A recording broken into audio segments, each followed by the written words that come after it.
died. Marriage equality, unfortunately, in a lot of states is something that people just don't recognize. We got members of the transgender community who individuals are hostile to. We've got immigrants all across this country, Muslims and otherwise, who again feel that they're under attack. And so these are our sisters and brothers who need us now, which is why we need leaders. And so I know it might be challenging to all of you, but I, just like all of you, was committed to take on this challenge, recognizing that I know that it wasn't easy, but nothing in life is easy. Nothing in life is easy, particularly if it's worth fighting for. And we learn more about ourselves at a time of challenge. We know that pain and struggle makes you stronger, and that pain and struggle and perseverance builds character and strength and courage. And all of you, some of you whose families are right now in very challenging situations, they need you.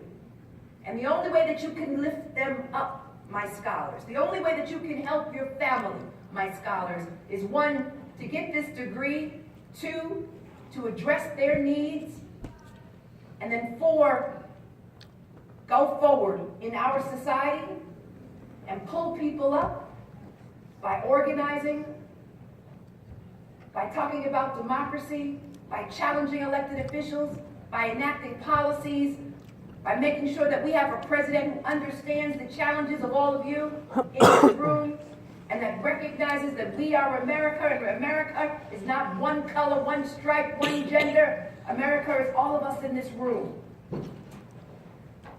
And so perhaps this is no more a challenging time than right now. You are at the cusp of adulthood, and leadership you are in one of the most trying times in our country.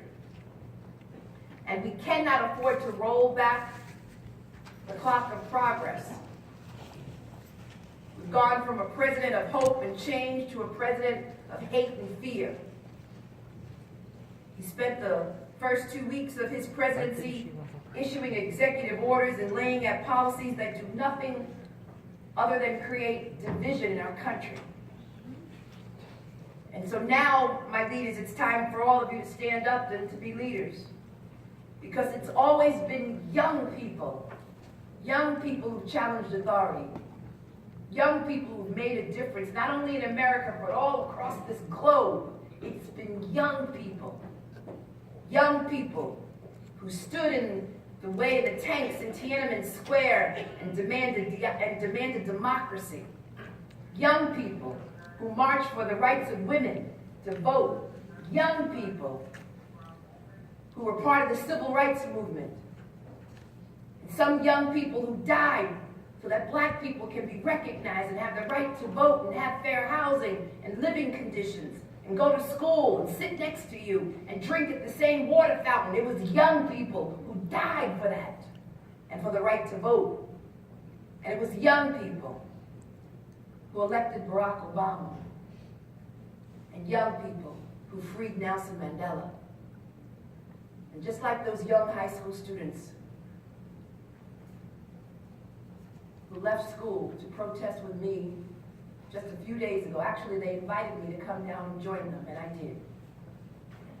They demonstrated leadership. And all of you in this room have got to demonstrate leadership now more than ever. This country depends upon you. This country needs you. And so now, my scholars, my leaders, now is the time to step out, to rise up, resist, and repeat, and do it over and over and over again. Until victory is won, and most importantly, until we take back our country. Thank you so much.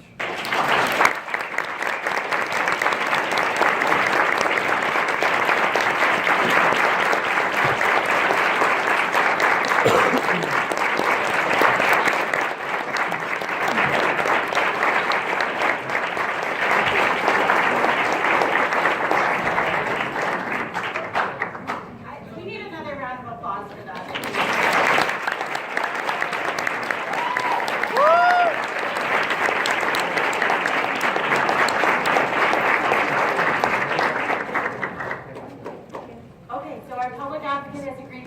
questions. If anyone has some questions, I'll turn the microphone back over to her. Yes. Hi, thank Hi. you first and foremost for being here today. Thank you. My question for you is, we're talking about identity Yes. today a lot. And how do you embrace your identity and live your authentic truth while holding public office? Because I see the pain of so many people, and it reminds me of my humility. And I don't take, some people are caught up in their title. I don't get caught up in my title. I get caught up more in trying to transform the city and the state, and trying to recognize that there are so many needs in the city. There are people who are homeless tonight. In fact, 80,000 New Yorkers are going to sleep in our shelters homeless. And in fact, you may not even know it, but there's some individuals in this room who sleep in shelters. They might even be sitting next to you. And the question is, what are we doing to address homelessness in the city? There are people who are trapped in the Administration for Children's Services who've been separated from their parents. There's individuals whose parents are struggling with drugs every day. There's individuals who are living up, doubled up and tripled up. There's individuals who can't afford tuition, who've got debt. I focus less on my role as an elected official. It gives me the platform and I'm blessed. But if you do nothing with this position, it means nothing. The fact that I'm the first African-American woman elected citywide means nothing. It's nothing more than a historical footnote. If you do absolutely nothing with your degrees, with your positions, the fact that you have been allowed to be in this position means nothing. And so you gotta step into a room and own it.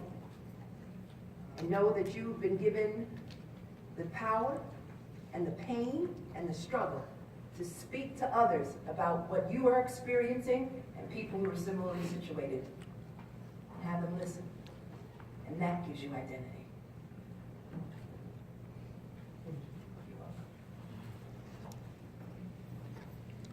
Good morning. Yep. One of the fights that we have here at CUNY is about seeking, we're restoring this time at CUNY where tuition was free, and that the access to higher education was something bestowed upon everyone. Yeah. And I would like to know if, are you in support of this cause? Of course. Something so close to our hearts. Yeah. So I do know that Governor Cuomo has this initiative, which is before the state legislature. And when you guys go up to caucus, I'm going to give you an assignment. There's an initiative, as you know, that would make CUNY and SUNY free for individuals whose families earn up to $125,000. And I assume that that's everybody in this room. Yeah, but it has a little bit more stringent things that sometimes it doesn't speak to a lot of people. That's true. Well, the question is, how can we reform it? Yes. How can we change it? And that's the reason why you're going to Albany. Yes. So you're going to Albany, everybody goes to Albany the caucus weekend because it's a lot of receptions, a lot of food, a lot of partying. I want you to go to Albany with a purpose. How could you change that initiative? How could you reform it? And every state elected official that you meet, you need to submit your recommendations to them and educate them about the problems with the initiative. And I do know that there are some problems. But we can make it right with the voices of all of you in this room. So all of you, when you go to caucus weekend next week, and I understand that there's buses going, free buses, everyone is assigned a state elected official who will be up in Albany. And you've got to stalk them and corner them and educate them and let them know these are the changes that we would like to see. And that's why you've come to Albany. And then after that, then go to the reception and party.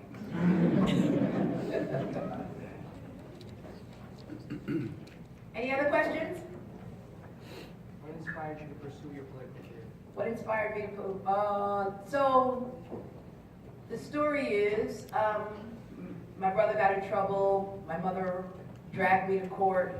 I wasn't sure what my career goal would be at that time. I went to court, to criminal court, and everybody in court didn't look like me other than the defendants. The judge, the court officers, the police, everybody except the people in the audience. And the court officer disrespected my mother. And I stepped to him, as because I'm Brooklyn.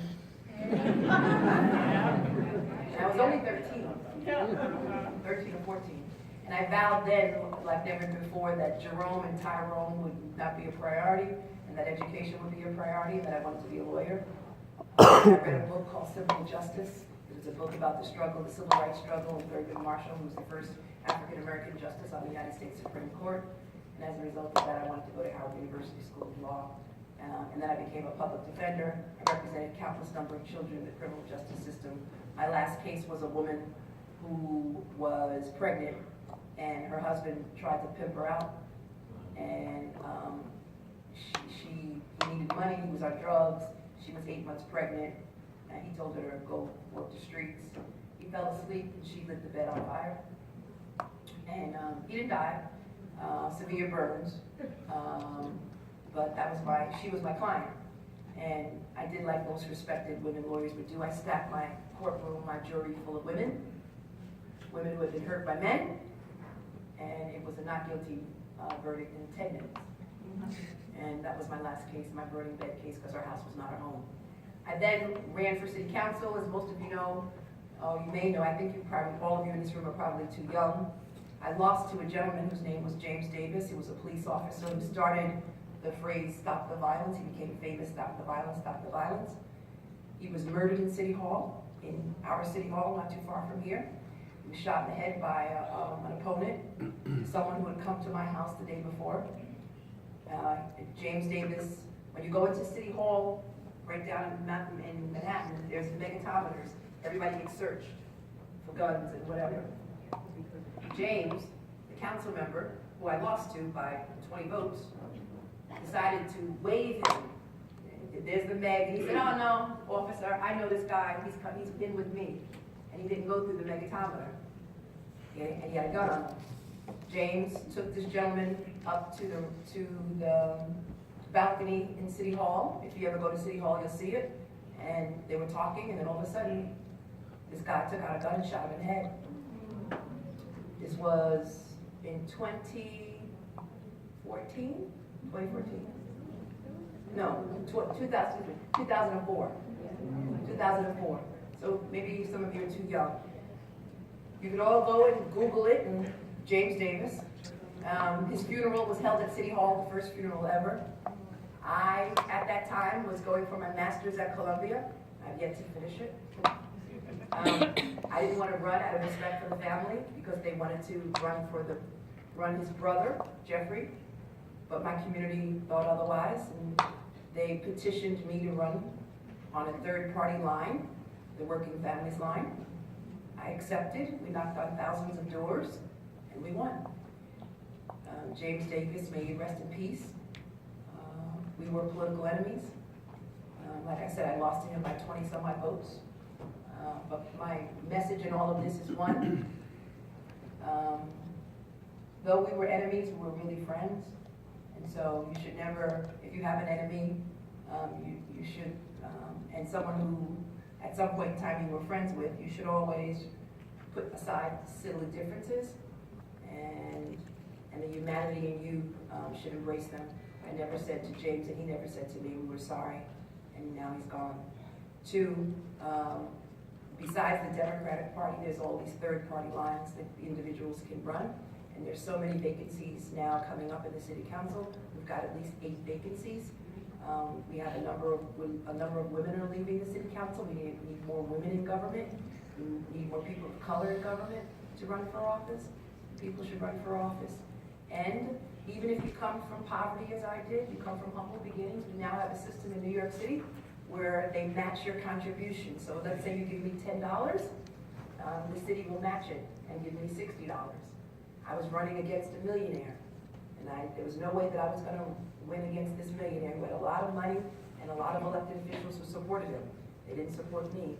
Every newspaper in this city said, nope, we don't like her, we don't want her. But as a result of campaign financing, it created an equal level field where I was in a position to compete against this millionaire. But most importantly, this millionaire didn't have any ties to the ground. And I had ties to the ground. I had ties to residents of public housing. I had ties to women. I had ties to students. I had ties to individuals who were struggling. I had ties to an invisible voice. And on election day, they rose up and we defeated him like we killed, anyway. We won. Any other questions?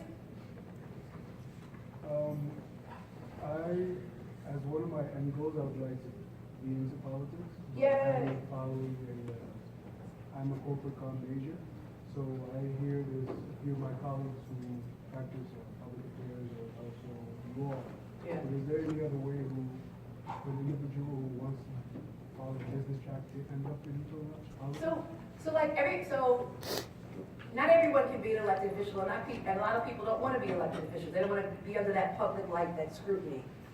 But what I tell individuals who are interested in business and in finance, you guys, and there's nothing wrong with making money, right?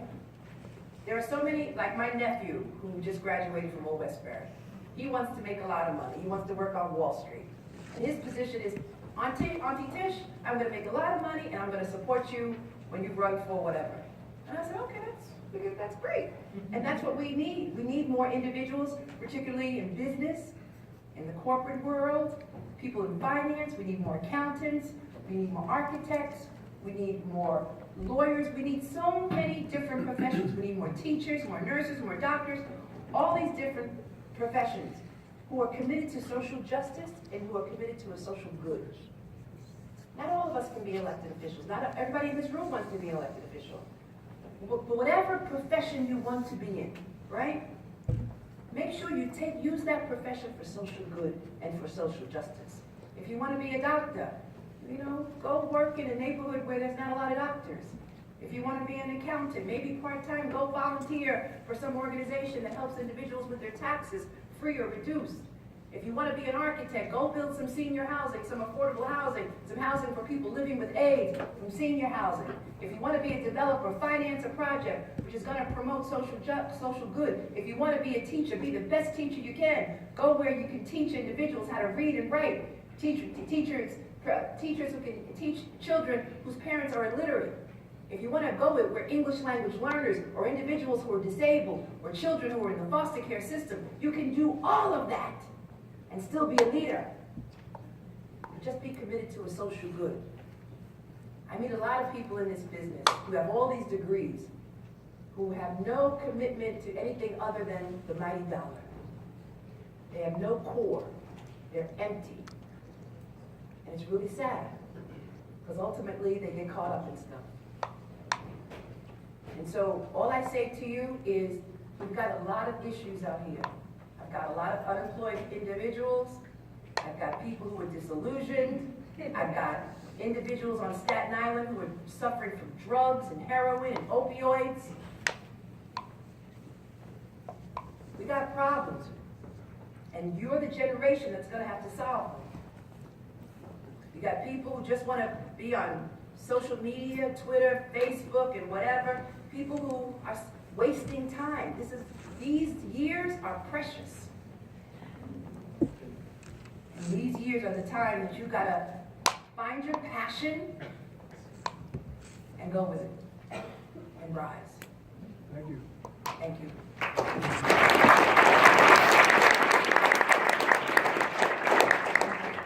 One last question, I'm out. Okay.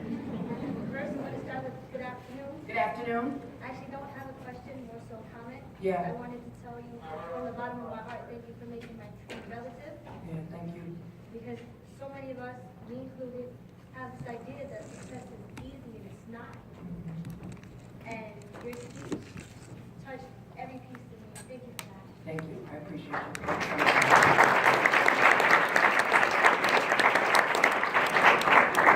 So I'm wondering, have you ever felt that your position as an official representing somebody has hindered your greater goals? No. And if so, how have you dealt with it? No, when I was a public defender, I took on women who were victims of domestic violence.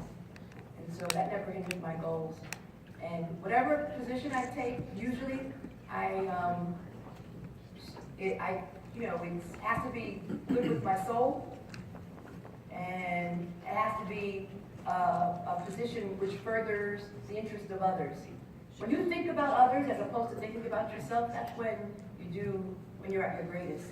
I rarely think about myself. I think about others constantly.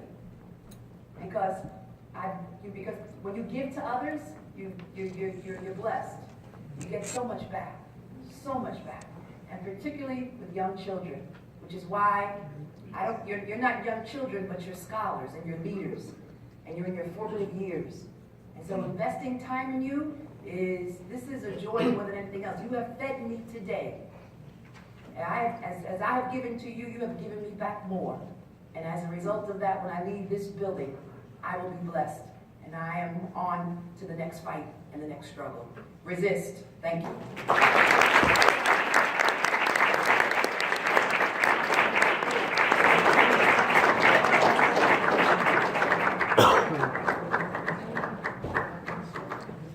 All right, I think everyone's motivated and riled up.